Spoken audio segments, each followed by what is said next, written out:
L'effort de pacification fut surtout pénible et souvent sanglant dans les régions qui formaient Tash, le Tadla, le Taza, le Rif, le Tafilalet. Les tâches de Taza, du Rif, de Tadla furent réduites. La tâche du Tafilalet jetée sur le prestige du protectorat, une ombre douloureuse, car le Tafilalet, pacifié dès 1917, avait été perdu en 1918. Nos soldats furent massacrés. Un agitateur religieux, dit le Nifrouten, s'y installa jusqu'au jour où son lieutenant Belkacem Ngadi l'assassina et prit sa place. Belkacem faisait lourdement peser sa tyrannie sur les habitants de l'Oasis. Voici le colonel Tarit, commandant la région d'Erfoud, qui attendait avec impatience l'heure de délivrer les victimes de Belkacem Ngadi. Un jour, enfin, le 16 janvier 1932, sur l'ordre du résident général et du commandement militaire, il ouvrit à ses soldats la porte du sud, la grande porte du Ksar qu'on nomme la porte du Tafilalet. Cependant, des confins orano-marocains, d'autres groupes composés surtout de partisans, venaient à la rencontre des troupes parties d'Erfoud. Ils progressent d'abord avec une extrême prudence. 10 d'entre eux tombent frappés par les balles des derniers dissidents. Ce sera le prix de la reprise d'un territoire qui s'étend sur plus de 300 km². Parvenus en vue du Ksar, ils sont enlevés par leurs officiers français dans une charge irrésistible qui les mène jusqu'au centre du repère de Belkacem Ngadi. La veille au soir, sentant la partie perdue, Belkacem a rassemblé ses mercenaires, puis abandonnant sa famille et ses biens, il s'est enfui vers l'ouest. À 9 h du matin, flotte sur Rissani le drapeau français et le drapeau chérifien.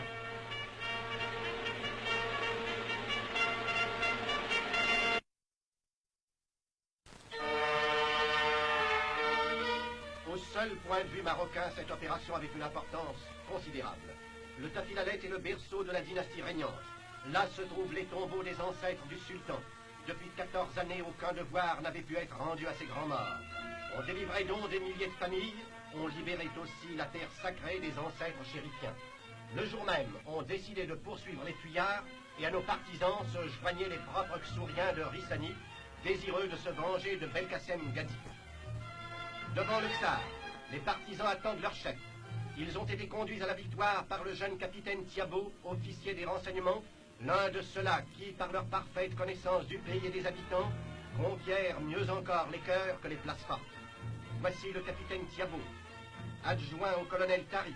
Thiabo est le premier Français qui entra dans le repère de Belkacem Ngadi. Si l'on doute qu'il s'agit bien là d'une délivrance et non d'une conquête, il n'est que d'interroger les chefs de famille ou de village du Tafilalet pour être édifiés sur leurs sentiments. Notre arrivée les a délivrés d'une double angoisse quotidienne, la mort de la Palmeraie et la crainte du cruel Belkacem Ngadi.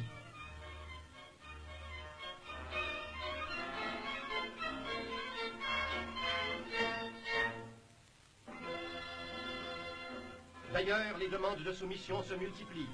Elles sont reçues par le nouveau gouverneur de la région, le capitaine Henri de Bournazel, qui, venant du sud, rejoignit son camarade Thiabo pour l'assaut du Ksar. On établit aussitôt les conditions de loyale collaboration. L'interprète Rosé, à gauche, fait connaître les intentions de la France et les désirs des Ksouriens. Le représentant de la puissance protectrice parle.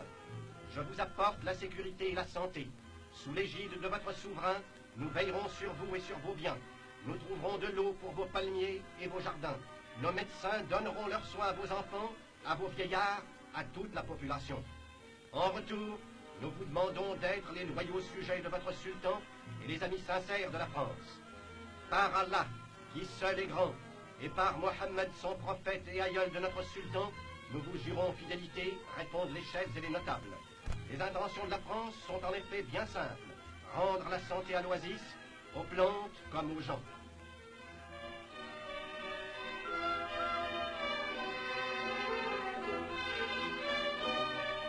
Le jour même de la bataille, le médecin commence à donner ses soins. La maladie endémique la plus virulente de la région est la variole. C'est donc par la vaccination des enfants que commence le travail du médecin, mais son ministère aura à s'exercer pour des maladies aussi graves, sinon aussi répandues. Le capitaine Henri de Bournazel, accompagné du nouveau caïd Moulay Mehdi Ben Rachid, cousin du sultan, son représentant et notre ami, va assister chaque jour à la résurrection de la Palmeraie. Les Ksouriens rassurés retrouvent le chemin de leur marché si longtemps abandonné. Enfin, cultivateurs, artisans et commerçants peuvent jouir en paix du fruit de leur travail. La France veille et les protège.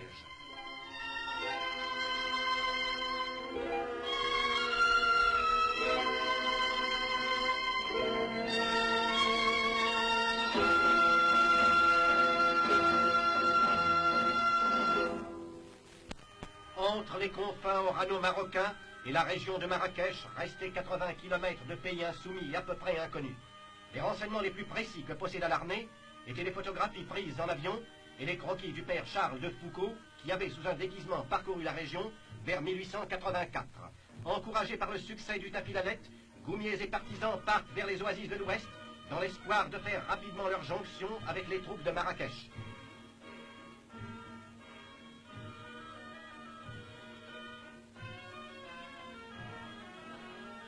Ils se dirigent vers la palmeraie d'Asrir et traversent pour y arriver la ravissante oasis de Goulmima, soumise depuis bientôt 4 mois.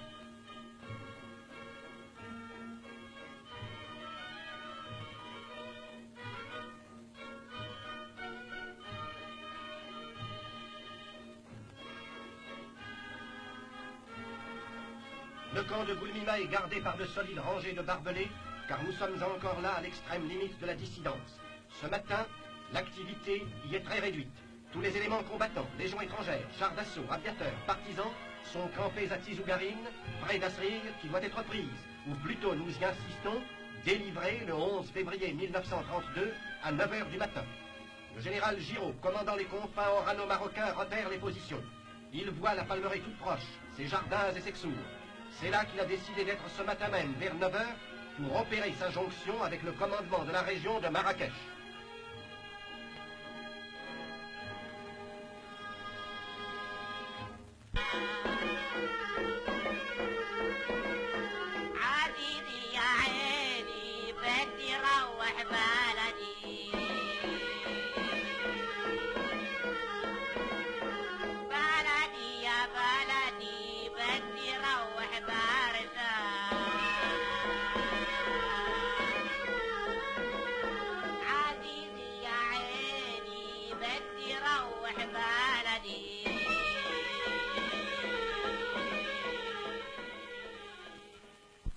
Cependant, l'aviation, ses yeux de l'armée montent une garde vigilante. À l'heure dite, les goumiers partent. Il convient de remarquer encore une fois que la progression se fait en terrain absolument découvert, alors que chaque palmier peut cacher un dissident. Nos partisans qui connaissent bien cette guerre s'élancent.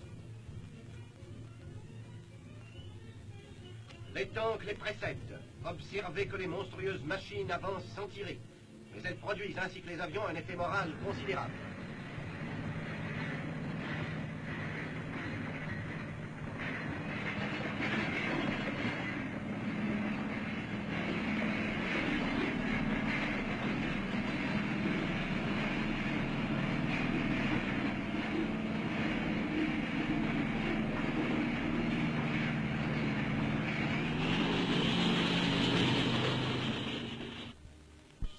Le drapeau blanc. Le chef de bataillon Astier de Villac, directeur du service politique des confins, y pénètre. Les agitateurs, comme à l'ordinaire, se sont enfuis. Le caïd et les notables sollicitent la manne, c'est-à-dire l'engagement réciproque de vivre en paix et confiance sous la bannière chérifienne. Le commandant Astier de Villac les conduit vers le général Giraud.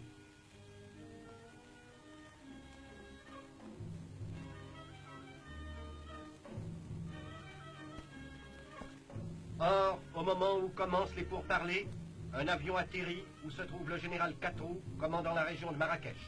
Il est de l'avis unanime, à cause de ses états de service en Arabie et en Syrie, l'un des Français qui connaissent le mieux l'islam de Constantinople à Casablanca. À l'heure dite, les deux généraux font leur jonction et reçoivent ensemble le caïd et les notables de l'oasis enfin soumise. Les conditions de la manne sont précisées par l'officier des affaires indigènes et après une conversation très cordiale, l'accord est complet. Une énorme tache d'insoumission et de dissidence disparaît de la carte du Maroc.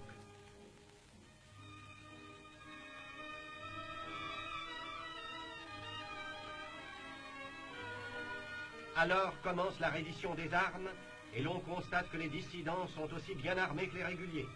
Puis on organise la cérémonie religieuse appelée Ta'agiba, qui marque tout ensemble les regrets des Xhouriens pour leur longue insoumission et leur ferme propos d'être de braves et fidèles alliés. Pendant cette préparation, notre appareil de prise de vue excite fort la curiosité des Xhouriens. Avant que la Targhiba ne commence, nous prions les spectateurs amis des animaux de nous excuser. nous allons faire passer sous leurs yeux un spectacle qui leur sera très pénible. La Targuiba vient de coutume vieille comme le monde.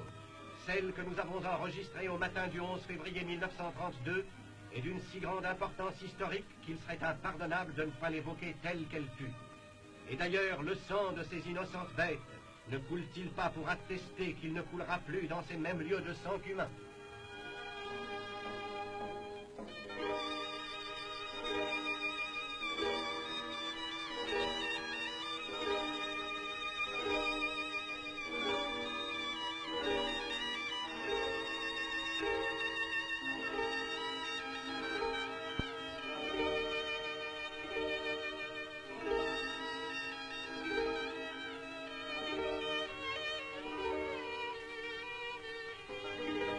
Après le sacrifice, l'interprète du caïd renouvelle au capitaine Gaulis, officier des renseignements, ses sentiments de fidélité à son sultan et à la France. Demain, ces hommes combattront près des nôtres pour réduire d'autres dissidences. Demain, les malades seront entre les mains de nos médecins. Des semences seront distribuées aux cultivateurs. La France commencera son apostolat.